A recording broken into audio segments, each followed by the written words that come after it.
저는 하나님의 꿈이라는 단어를 생각하면 떠오르는 구약의 두 인물이 있는데, 첫 번째 인물은 요셉이고 두 번째는 모세입니다.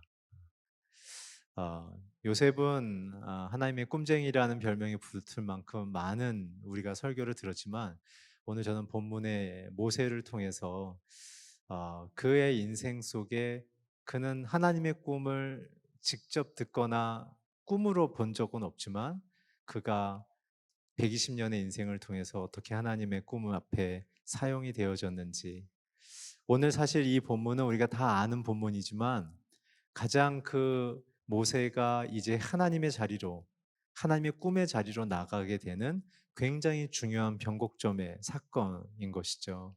그래서 오늘 저는 모세의 이야기를 통해서 지금 코로나 시대 속에 또 우리 인생의 자리마다 마음대로 할 수 없고 마치 진흙 속에 빠져 있는 것처럼 모든 것이 멈춰 있는 것 같은 이 답답한 상황 속에 우리가 어떻게 하나님 앞에 나가야 될지를 함께 좀 나누고 싶습니다.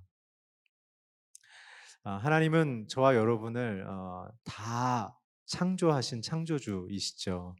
그렇기 때문에 그것은 굉장히 우리한테 중요한 신앙의 고백이 됩니다. 왜냐하면 저와 여러분은 모든 만물을 지으신 창조주의 계획과 기대감 속에 태어났다는 것이죠. 그래서 한 분도 귀하지 않은 분이 없는 것입니다. 인생의 최대의 비극은 무엇일까요? 병이 걸린 것일까요? 아니면 사업의 실패일까요? 그것은 잠시 인생의 아, 멈춤은 찾아올 수 있지만, 그러나 그것 때문에 사람들은 인생이 망했다고 생각하진 않죠. 진짜 인생에 실패한 사람은 자기의 인생의 목적을 잃어버린 자들인 것입니다. 내가 왜 태어났는가? 나는 무엇을 위해 사는가를 알지 못할 때 사람들은 돈이 많으면 많을수록, 큰 성공을 거두면 거둘수록 방황의 길을 걷기 시작하는 것이죠. 나는 도대체 어디로 가고 있는 것인가? 나는 무엇을 위해 살아야 하는가? 내 인생에 경험해야 될 가치는 무엇인가? 많은 사람들은 소유에 그것을 두고 있는데, 왜냐하면 인생의 창조의 목적을 모르기 때문에 그것을 포장하기 위해서 그런 것이죠. 그 때문에 하나님은 모든 사람에게 각각 약속을 주십니다. 나는 너의 인생을 이렇게 복되게 할 거야. 너를 통해 사람들이 이렇게 변화되고 돌이키게 될 거야. 나는 너를 귀하게 쓸 거야. 아빠로, 엄마로, 남편으로, 아내로, 사회인으로, 성도로서 하나님의 꿈이 이미 우리에게 약속되어 있다는 것이죠. 그 때문에 우리는 그 약속이 이룰 때까지 하나님께서 보호하고 인도하신다는 것입니다. 오늘 사랑하는 남양주 온누리교회 성도 여러분, 여러분들을 창조하신 창조주의 그 꿈과 계획을 빨리 찾으시길 주의 이름으로 축원합니다. 내가 만든 신앙의 계획과 목표가 아니에요. 하나님이 내 인생을 태어나게 할 때부터 디자인하신 그 디자인이 무엇인가를 여쭈셔야 돼요. 많은 사람들은 자기의 인생을 자기가 계획하죠. 나 이거 잘하니까 이렇게 해볼래. 여러분, 그렇게 해서 행복한 사람 보셨어요? 대학교 갈 때 여러분들이 정말 자신의 비전으로 학과를 정하셨습니까? 졸업한 다음에 여러분들이 직장인을 여러분들이 정말 비전으로 정하셨어요? 그렇다면 여러분들 행복한 분들이에요. 오늘 하나님은 설령 그렇지 못한 인생의 지금 흐름 속에 있다 할지라도, 하나님은 놀랍게도 어느 순간 어느 시간 속에서든지 우리가 하나님의 그 꿈을 기대하고 하나님 나 그 꿈으로 살아가고 싶어요라고 말하는 순간, 하나님은 그 꿈을 작동시키기 시작하신다는 거예요. 오늘 그래서 하나님은 우리의 참 부모가 되셔서 우리를 가르치시고 우리를 그 꿈으로 살아내도록 베스트의 인생을 이끄신다는 것이죠. 그렇기 때문에 우리의 인생 속에 언제 그 하나님의 꿈을 찾을 수 있는가? 놀랍게도 성공의 시간이 아니라 절망의 시간이라는 것입니다. 하나님의 약속, 하나님의 꿈은 내가 절망할 때 더 빛나기 시작한다는 것이죠. 우리의 주도권이 포기됐을 때, 우리가 만든 꿈이 포기되었을 때, 그때 하나님이 주시려는 꿈은 내게 보여지기 시작한다는 것입니다. 내가 끝이라고 고백할 때 하나님은 시작한다는 것이죠. 오늘 저와 여러분이 팬데믹을 경험하면서 내가 이걸 좀 어떻게 견뎌내 봐야 되지 않을까? 내가 이걸 어떻게 극복해 봐야 되지 않을까라고 했을 때 저와 여러분의 영혼과 마음에 일어난 영향은 무엇입니까? 과연 견딜 수 있을까? 과연 이 끝은 찾아올까? 신앙도 있고 믿음도 있지만 현상의 변화가 일어나지 않자 우리는 하나님의 꿈에 대한, 하나님의 능력과 존재에 대한 혹시 물음표가 시작된 분들은 없나요? 오늘 주님은 말씀하세요. 내가 끝이라고 말할 때 나는 시작할 것이다. 그래서 하나님의 약속, 하나님의 꿈의 성취는 하나님의 열심으로 이루어지는 것이에요. 내 열심은 무엇에만 집중되어지냐면 하나님이 쓰고 싶다 말할 때 사용될 수 있는 재능을 잘 가꾸는 게 중요한 거예요. 무엇을 이루겠다라는 그림은 하나님께로부터 와야지 우리의 안에서 나올 수가 없다는 것이죠. 왜냐하면 난 늘 나를 주목하고 있기 때문에. 그렇죠? 그 때문에 우리에게 주신 하나님의 꿈의 완성은 하나님의 열심으로, 저와 여러분의 인생을 하나님의 꿈으로 채우시고 이루시고 완성하길 원하시는 그 창조자의 목표와 그 기대를 스스로 세우셨고 스스로 완성하시려는 그 하나님의 열심으로 가능하다는 것입니다. 오늘 저와 여러분이 그 하나님을 완전히 믿고 받아들이는 역사가 일어나길 주의 이름으로 축원합니다. 그 열심에는 하나님이 우리를 뭔가를 이용해서 쓰려는 것이 아니라 저와 여러분을 회복시키는데 목표를 두고 계시고, 또한 이 세상 가운데 살아낼 수 있는 용기를 주시는데 목표를 두고 계시고, 또한 이 세상 가운데 하나님의 나라의 희망을 선포하는데 목표를 두고 계신다는 거예요. 그렇다면 나는 어떻게 될까요? 굉장히 사람들에게 영향력이 있기 시작하는 거죠. 뭐 일을 잘하는 수준을 뛰어넘어서 그 사람만 나타나면, 여러분만 나타나면 사람들은 빨려 들어가기 시작하는 거예요. 저 사람 우리 직장에 꼭 있어야 돼. 저 사람만 나타나면 우리가 너무 행복하고 너무 희망차고 우리에게 실패란 없을 것 같아. 왜냐하면 하나님의 꿈이 있으니까. 오늘 여러분들이 아라굴라 강풍 속에 포로로 잡혀 있었지만 그 광풍, 태풍 속에 배가 침몰되려고 했을 때 바울이 있었기에 그 모든 로마의 기라성 같은 정치, 군사 리더십들이 아무 힘이 없는 모략함 속에서도 바울 때문에 그들이 그 태풍을 벗어났던 것처럼 오늘 우리의 사회적인 타이틀이 중요한 것이 아니라 하나님의 꿈을 갖고 있느냐 않느냐가 오늘 내가 속한 나의 가정, 내가 속한 나의 직장, 내가 속한 나의 남양주 온누리교회, 내가 속한 대한민국을 세상의 모든 풍파로부터 건지는 하나님의 보증수표가 된다는 것입니다. 우리는 이름 없는 한 사람이지만 하나님이 보시기에는 세상을 심판하지 않고 연장시켜야 될 중요한 이유가 된다는 것이죠. 오늘 중요한 것은 내가 내 자신에게 너무 먼저 빨리 실망했다는 사실이에요. 내가 먼저 내 꿈에 지쳐버렸다는 사실이에요. 당연하죠, 여러분. 내가 만든 꿈이니까. 내가 만든 꿈이니까 빨리 실망하죠. 여러분, 우리가 나의 미래가 두려운 이유는 내가 만들었고 내가 기대하기 때문에 두려운 거예요. 그러나 여러분, 하나님이 주신 미래, 하나님이 동행하시는 미래가 내 안에 약속이 되어 있다는 것을 확실히 붙잡고 있다면 여러분, 코로나 시대에도 우리는 두렵지 않는 것입니다. 눈을 들어 하나님의 약속과 주님을 보시는 역사가 일어나길 주의 이름으로 축원합니다. 그렇지만 모세는 이러한 시간 속에 출발하는 듯 했죠. 그는 왕궁에서 하나님의 비전을 준비하는 왕자처럼 출발했죠. 모세가 왕궁에 들어간 이후에 그는 자신에 대한 하나님의 꿈을 알았어요.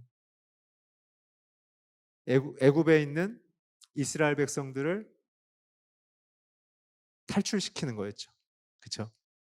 그랬을 때 모세는 그 꿈을 분명히 알았지만 어떻게 접근했느냐가 굉장히 중요해요.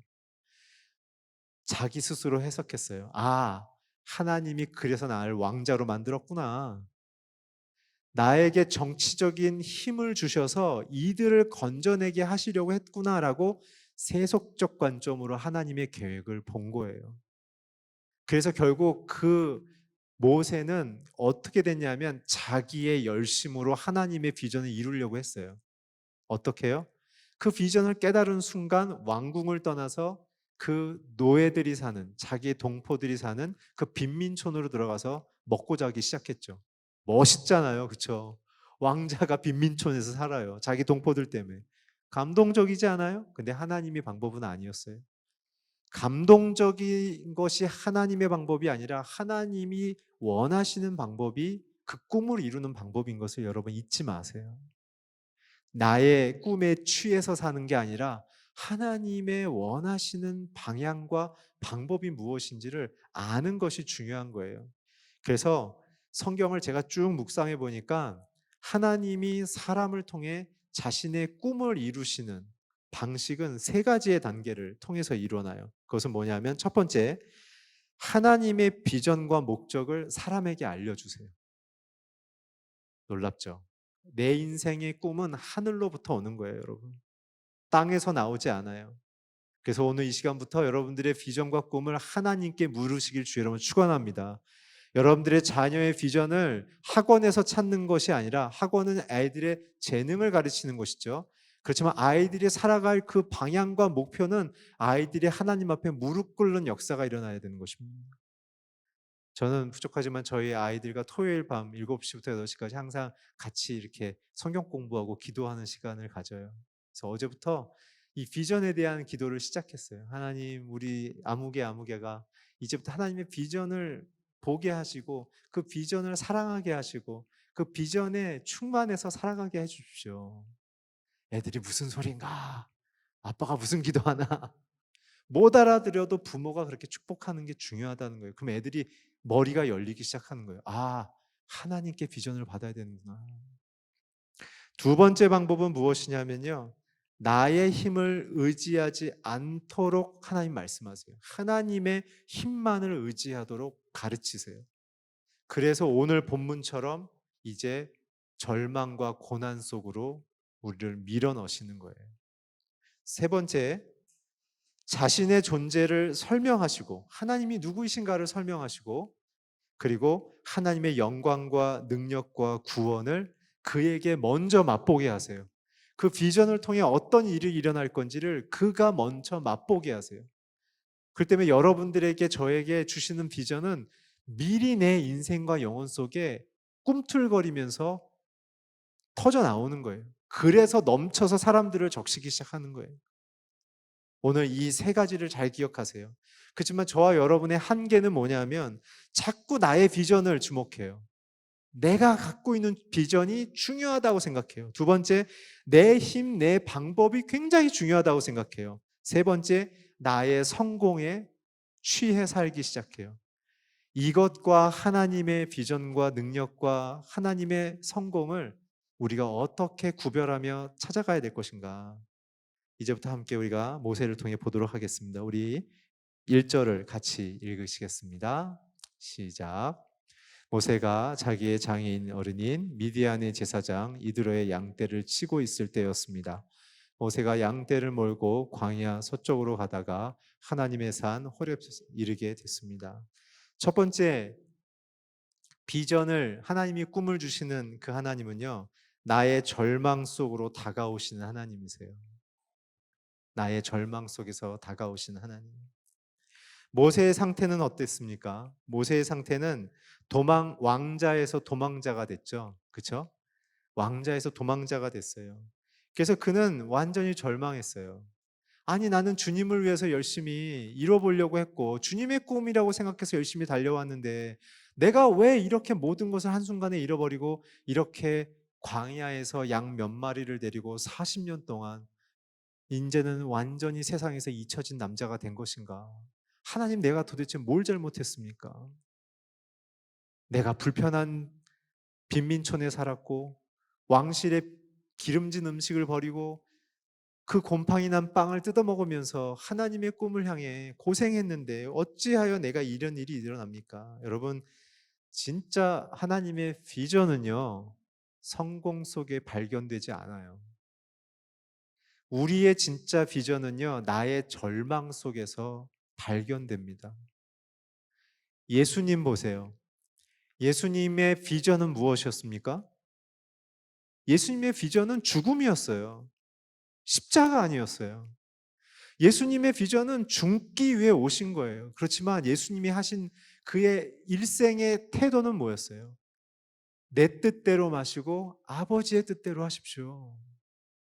하나님의 비전이 확실한다는 의미는 내가 어떠한 일을 이룰 건가에 대한 그 현상과 퍼포밍, 실행의 그 규모, 와, 이런 일을 하면 사람들이 놀라겠지? 이런 일을 하면 세상이 깜짝 놀라겠지? 이러한 현상이 아니라 그 꿈을 주신 아버지가 선하기 때문에 그 비전을 사랑하는 거예요. 그 비전 자체가 죽음일지라도.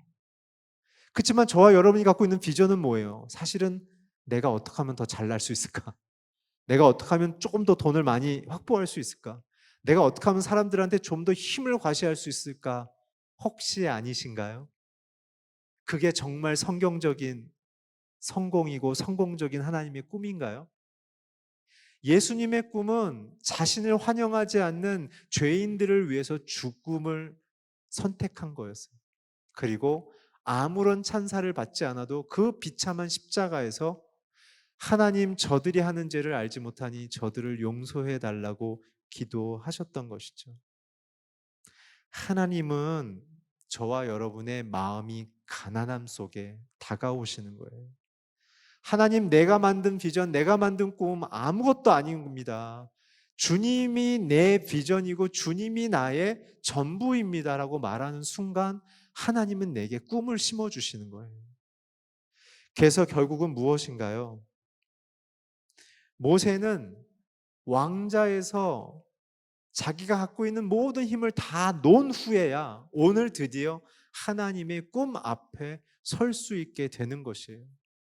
여러분, 저와 여러분이 각자의 꿈, 자녀를 향한 꿈을 향한 기도를 조금 이렇게 한번 바꿔보시겠어요? 하나님, 나를 혹은 내 자녀를 하나님께서 창조하심을 믿습니다. 하나님은 선하신 창조주이심을 믿습니다. 그래서 나와 내 자녀의 내가 꿈꿀 수 없는 하나님의 최고의 선한 계획이 있음을 믿습니다. 내가 알아들을 수 있게 내게 알려주시지 않겠습니까? 기도를 좀 바꿔보지 않겠어요? 우리 애가 반에서 등수가 이번 학기에는 10등이 올라가게 하소서 뭐 이렇게 하시면 안 된다는 거죠. 그럼 애들이 뭘 기억하겠어요? 엄마의 책임만 기억하지 자기 인생을 만드시고 자기의 인생을 이끌어 가시는 그 하나님의 꿈, 그리고 그 안에 사랑의 가치를 발견할 수가 없는 것이에요.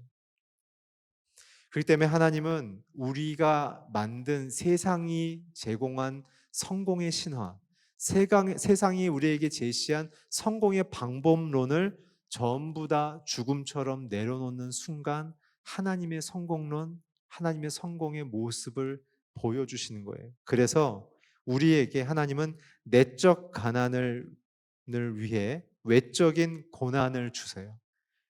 심한 고통을 통해서 내 마음이 가난해짐을 통해 하나님을 찾기 시작한다는 것이죠. 그래서 모세는 이제 하나님의 음성을 들을 때가 된 거예요. 가난한 마음이 들었으니까. 하나님, 왕자의 자리를 내려놓으니 나 아무것도 아니네요. 나 어떻게 살아요?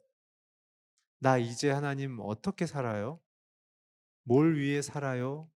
이 자리까지 이제 내려갔어요. 이 자리까지 가야 주의 음성이 들리는 거예요. 하나님의 뜻을 이루어내기 위해서는 하나님의 방식을 받아들이고 나의 방식을 내려놓아야 하는 것이죠. 그렇지만 우리의 한계는 무엇이냐면 나의 이성이에요. 경험과 지식의 힘을 의지해서 자꾸 내가 내 인생의 꿈과 미래를 설계하려고 한다는 것이죠. 그게 마치 완전한 것처럼. 그러나 하나님의 계획은 영원한 하나님을 믿음으로 받아들이게 하시는 거예요. 그래서 믿음의 인생을 요구하시는 거예요. 내가 너 인생을 완성할 테니까 너 나를 너의 진정한 창조주로 믿고 따라올 수 있겠어? 네 인생에 대한 모든 것을 내가 계획하고 모든 것을 이끌 테니까 너 나에 대해서 창조주로 인정하고 나와 함께 가겠니? 라는 믿음을 요구하시는 거죠. 그래서 주님은 모세에게 두 가지의 이끄심을 주시는 거예요. 첫 번째는 방향의 전환이에요. 이제는 세상에서 하나님께로 이끄는 거예요. 지금 호렙산으로 가고 있잖아요. 광야, 고독과 자신의 실패와 절망의 고백을 하는 이 광야에서 이제 호렙산을 향해 가는 거예요. 오늘 저와 여러분의 인생의 방향이 바뀌길 축원합니다. 두 번째는 신분을 바꾸세요. 이제는 도망자에서 목자로 바꾸시는 거예요. 마치 야곱을 이스라엘이라는 이름으로 바꿔주셨던 것처럼 오늘 우리의 존재에 대한 가치가 하나님 앞에서 새롭게 바뀌는 역사가 일어나기를 축원합니다. 내가 살아온 흔적대로 내가 이렇게 살아가는 건가가 아니에요, 여러분. 하나님은 우리를 바꾸시는 거예요. 그래서 우리는 어떻게 해야 됩니까? 내가 가져야 될 태도는 하나님의 음성을 들을 수 있는 순종과 겸손한 마음이에요.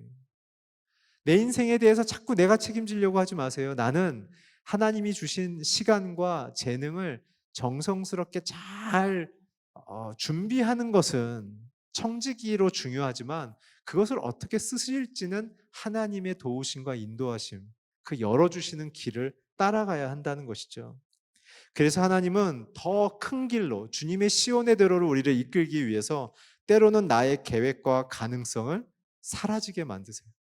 그래서 마치 실패한 자 같이 혼돈스러운 시간을 겪는 거예요. 그게 내 길이었기 때문에 그래요. 너 그 길로 갔다는 막다른 골목 만나는 거야. 너 그 길로 갔다가는 죽어. 거까지 딱 가림막을 치시는 거예요.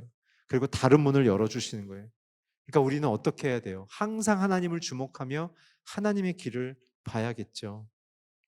그래서 이제 모세에게 애굽의 왕실의 힘을 빌려 하나님의 일을 하려는 세속적 방식이 아니라 광야에서 그 모든 생각과 그 의지와 후회와 그 동기가 다 사라지게끔 하나님께서의 고독과 침묵의 시간을 보내게 하신 이후에 이제 마음이 하나님의 생각을 들을 수 있게 되자 이제 하나님 앞에 세우시는 역사가 일어나는 것이죠.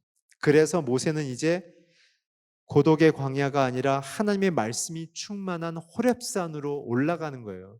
여러분 40년 동안 이드로의 그 집 근처에 있는 호렙산을 모세가 몰랐을까요? 오늘은 이쪽으로도 가보고 내일은 저쪽으로도 가봤기 때문에 호렙산 근처를 안 가봤을까요? 호렙산은 모세에게 갑자기 나타난 것이 아니라 늘 있었던 장소인데 모세의 눈이 가리워지고 귀가 막히고 그가 하나님을 향한 주목하는 그 집중이 안 됐기 때문에 하나님은 늘 그 호렙 속에 모세에게 새로운 언약, 새로운 비전, 새로운 계획을 말씀하기 원하셨지만 모세가 하나님을 주목하지 못했던 것이죠. 오늘 기억하세요. 하나님은 저와 여러분에게 절망 속에서 하나님의 새로운 비전을 시작하시는 거예요. 오늘 그렇기 때문에 저와 여러분의 마음속에 혹시 내가 하나님의 꿈으로 다시 살 수 있을까라고 생각하는 분, 과거처럼 하나님과 다시 시작할 수 있는 분, 그런 고민이 있는 분에게 오늘 하나님은 함께 하시는 것입니다. 오늘 그 주님을 만나며 새로운 하나님의 꿈을 받아들이는 호렙에 서시기를 주의 이름으로 축원합니다. 우리 2절 3절 같이 읽겠습니다. 시작. 그곳에서 여호와의 천사가 떨기나무 가운데 타는 불꽃 속에 모세에게 나타났습니다. 모세가 보니 떨기나무에 불이 있었는데 타지는 않았습니다. 그래서 모세는 내가 가서 저 이상한 광경을 봐야겠다. 어떻게 떨기나무가 타지 않는 것일까라고 말했습니다. 두 번째 하나님의 꿈을 주신 하나님은요. 희망의 불을 켜시는 하나님이에요. 모세가 인생의 자신의 모든 계획과 그 꿈들이 다 실패했다고 생각하고 꿈을 다 접고 아무 생각 없이 살아가고 있을 때 하나님은 그에게 희망의 불, 여호와의 불을 켜시는 겁니다. 오늘 하나님은 여러분의 인생에 여호와의 불을 켜시길 축원합니다. 그 여호와의 불을 켜시는 첫 번째 단계가 무엇이냐면 하나님은 누구이신가를 알려주시는 거예요. 하나님은 저와 여러분에게 자기의 뜻을 보이시기 전에 반드시 자기가 누구인지를 알려주세요. 나는 어떤 하나님인가.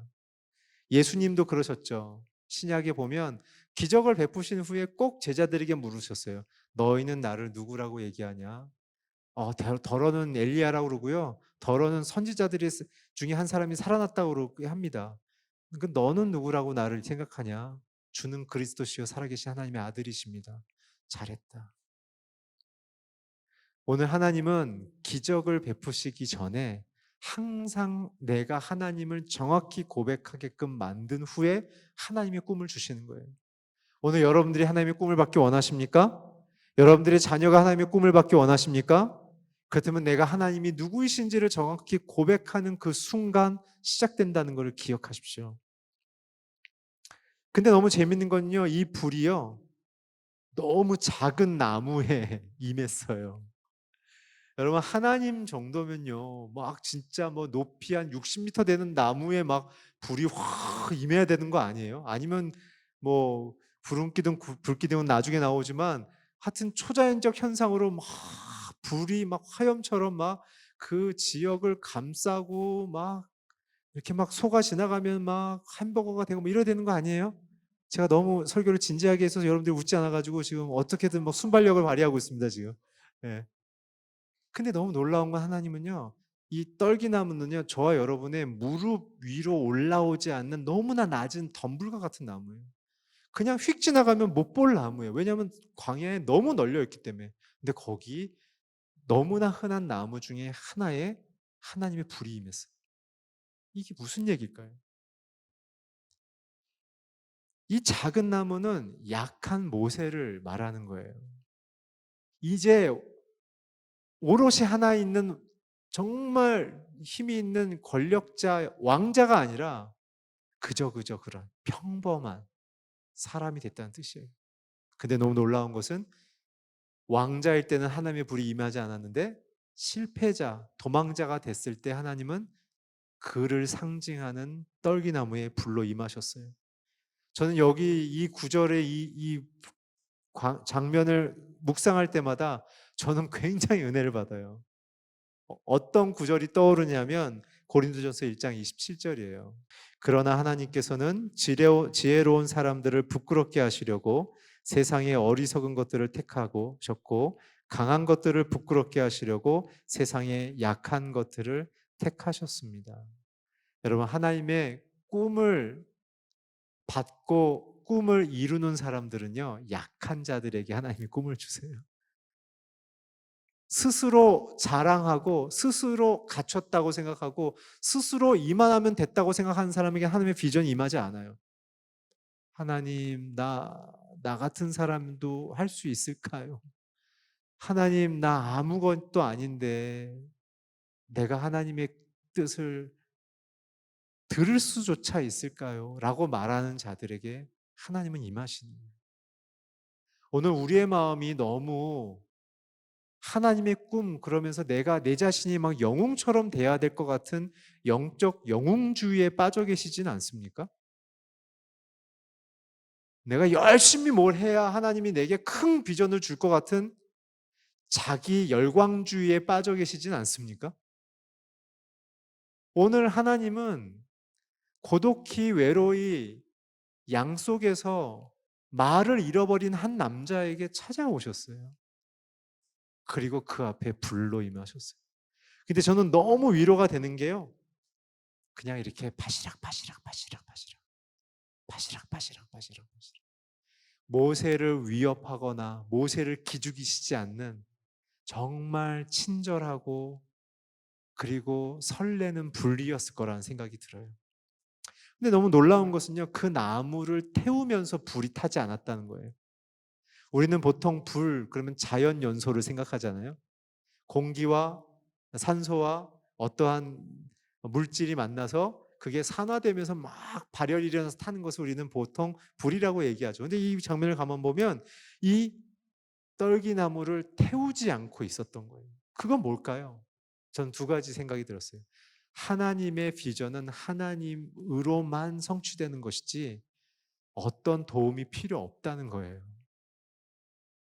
두 번째는 뭐냐면 하나님은 스스로 계시고 스스로 영원히 통치하신다는 분이란 거예요. 오늘 하나님이 내 안에만 있다면 저와 여러분에게는 부족함이 없고 두려움이 없는 거예요. 이제 상황에서 눈을 돌려 내게 꿈을 주시고 나를 통해 일하실 그 하나님을 주목하는 인생이 되시길 주의 이름으로 축원합니다. 4절 5절에 보게 되면 이 불 속에서 주님의 메시지가 있어요. 소망의 메시지, 꿈의 메시지가 있어요. 우리 4절 5절 같이 읽겠습니다. 시작. 여호와께서 모세가 오른 것을 보시고 떨기나무 가운데서 모세야 모세야 하고 부르셨습니다. 그러자 모세는 제가 여기 있습니다라고 대답했습니다. 하나님께서 더 이상 가까이 다가오지 마라. 내가 거룩한 땅이니 내 발에서 내 신을 벗으라고 말씀하셨어요. 주님이 놀랍게도 두 가지를 명령하세요. 두 가지를 행동하세요. 첫 번째는 모세의 이름을 부르세요. 모세야 모세야. 여러분, 하나님은 우리의 이름을 부르심으로 자기의 꿈을 주시는 거예요. 이름을 부르신다는 뜻은 무엇일까요? 태영아, 내가 너를 잘 알아. 이 뜻이에요. 야, 너 그거 잘하냐? 너 이거 좀 해봐. 이런 게 아니에요. 직장은 그렇죠. 잘하는 사람을 승진시키죠. 실적을 잘 내는 사람을 리더로 세우죠. 그러나 하나님은요, 우리가 소중한 거예요. 모세야, 모세야. 그 얘긴 뭐예요? 이 40년의 왕자의 생활, 40년의 고독과 침묵의 생활, 80년 내가 너 잘 알아. 모세야, 내가 너 잘 알아. 라고 얘기하시는 거예요. 너 많이 외로웠지? 내가 잘 알아. 모세는 하나님의 꿈을 이루려다가 실패했다고 했잖아요. 여러분, 가장 큰 절망은 하나님의 사역을 하다가 실패를 경험하는 거예요, 사실은. 어, 이혜영 목사님도 그러시지만 저도 예수님을 일찍 인격적으로 만나고 일찍 헌신했어요. 저는 어, 중학교 1학년 때 예수님을 인격적으로 경험했고 이제 대학생이 되면서 고3 때 이제 온누리교회로 오면서 지금까지 온누리교회를 다니게 됐는데 고3 때 제가 전 학력고사 세대입니다. 예, 보기에는 수능 세대처럼 예, 좀 눈이 어두우시면 그런 부분 좀 그러시더라고요. 예. 아직도 좀 눈이 어두신 권사님들은 강의 집회하면은 중신 쓰시려고 이렇게 앞으로 나오시는. 네. 저는 사랑하는 아내가 있고 4명의 자녀가 있습니다. 네. 어, 그랬을 때 한 목사님이 저한테 얘기하셨어요. 한 목사님께 제가 한 목사님 대학 생활 어떻게 해야 돼요? 라고 여쭸더니 한 목사님 저를 이렇게 미소를 지면서 바라보시면서 태영아 미팅도 하지 말고 데모도 하지 말고 열심히 선교 훈련 받아서 나랑 같이 사역하자 그러셨어요. 그 정말 저는 미팅도 안 하고 데모도 안 하고 그래서 저는 별로 설교 예화거리가 없어요. 별로 좋은 게 아니죠. 그렇게 쭉 해서 교육자로 거의 이제 20년 사역을 하다가 제가 한 목사님 이제 투병하실 때 일본에 가 계셨을 때 제가 그때 말씀하신 이제 행정실에서 행정수석을 하고 있었는데 그때 제가 큰 병이 저한테 왔어요. 큰 병이. 제 몸에 심장에 문제가 생겨 가지고 너무 잠을 못 자고 뭐 10년 가까이 일을 해 버리니까 그 제가 심장이 막 이렇게 내 허락 안 받고 막 멈추기 시작했어요. 멈추기 시작했어요. 그래 가지고 급하게 입원을 하게 됐고 입원한 다음에 한 달 만에 몸무게가 33kg가 빠졌어요. 그때부터는 이제 사선을 넘나들기 시작하는 시간이었어요. 어 거의 뭐 옆에 누가 있는지를 이렇게 의식을 하기가 힘들 정도로 이제 약을 쓰면 제 간하고 신장이 막 치수가 막 4 자리로 치솟고 막 이래 가지고 뭐 어떻게 약을 쓸 수가 없는 그런 상황이 됐었어요. 그래서 하여튼 어려움을 겪고 3개월 만에 퇴원을 해서 이제 집에 돌아왔는데 이제 몸이 너무 급격히 변하니까 일어나서 걸을 수가 없었어요.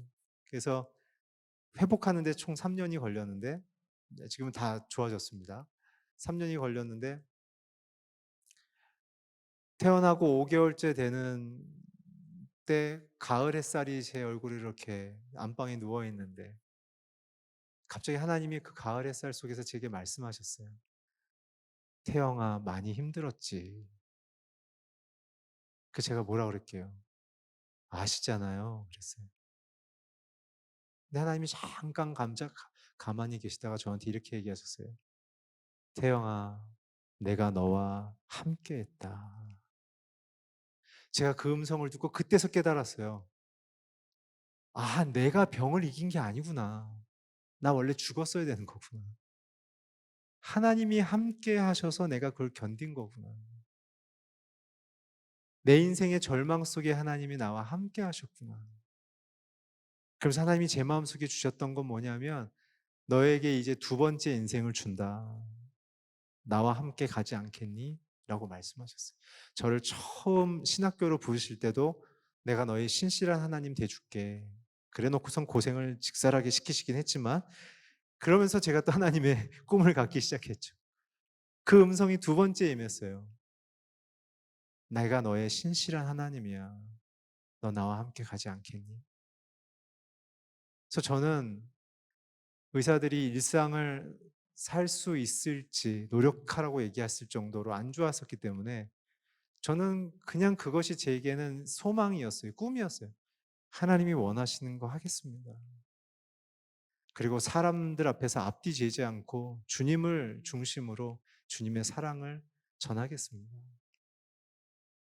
그래서 제가 조금 더 자라나는 시간이 됐던 것 같아요. 오늘 주님이 여러분들의 이름을 부르시는 거예요. 사랑하는 누구야? 내가 너를 안다. 여러분들의 눈물의 골짜기의 인생이 있으시죠? 여러분들의 꿈을 포기할 만한 절망적인 인생의 고통이 있으시죠? 오늘 그 속을 통과하신 것은 하나님이 함께 하셨기 때문에 그런 거예요. 오늘 주님이 여러분들의 이름을 부를 때 하나님 앞에 응답하시기를 축복합니다. 두 번째는 주님이 신발을 벗으라고 얘기했어요. 그건 무엇일까요? 주도권을 포기하라는 거예요. 모세야, 너의 인생을 이끄는 건 네가 아니라 나야. 신발 벗어 그런 거예요. 정말 그 땅이 거룩하기 때문에 그런 건 아니에요. 하나님의 임재 앞에 섰고 하나님과의 이제 관계가 새롭게 형성되는 것 속에 모세를 가르치시려는 거죠. 여러분 중동 지역을 가보신 분은 아시지만 다 바위이기 때문에 뾰족뾰족합니다. 그래서 신발을 벗으면요 발이 다 이렇게 찢어져요. 신발 벗고 다닐 수 없어요. 두 번째, 거기는 시원하면 40도, 조금 더우면 50도 이런 나라잖아요. 그 때문에 대기 온도가 그러면은 지표 온도는 보통 7, 80도 돼요. 그래서 우리나라도 여름에 한낮에는 자동차 위에 결함 깨면은 시간은 걸리지만 후라이가 됩니다. 중동은 금방 돼요, 후라이가. 그만큼 뜨거워요. 그래서 여러분 신발을 벗으면 걸을 수 없고 서 있을 수가 없어요. 근데 주님이 뭐라 그러신 거예요? 신발 신으면 네 맘대로 다닐 수 있잖아. 이제는 신발 벗어. 그리고 네 환경이 뾰족뾰족하고 찌릴 것 같이 절망스러워도 뜨거워서 설 수 없을 정도로 불가능해도 이제 내가 너의 인생에 나의 시온의 대로를 열 거야. 내 길을 걸어. 그러면 신발이 필요 없어. 라고 말씀하시는 거예요. 오늘 여러분들의 신발을 벗는 역사가 일어나길 축원합니다. 하나님 나 이해해야 돼요. 이렇게 이루어져야 돼요. 다 저와 여러분의 열등의식과 실패에 대한 보상심리일 가능성이 높아요. 오늘 그 우리의 열등의식으로부터 나온 신발을 벗어버리고 보상심리로부터 나온 신발을 벗어버리고 하나님이 주시는 창조자의 그 아름다운 비전을 받는 오늘 이 밤이 되길 주의 이름으로 축복합니다. 마지막 6절을 읽고 제 설교를 마치겠습니다. 6절 함께 읽어주세요. 시작.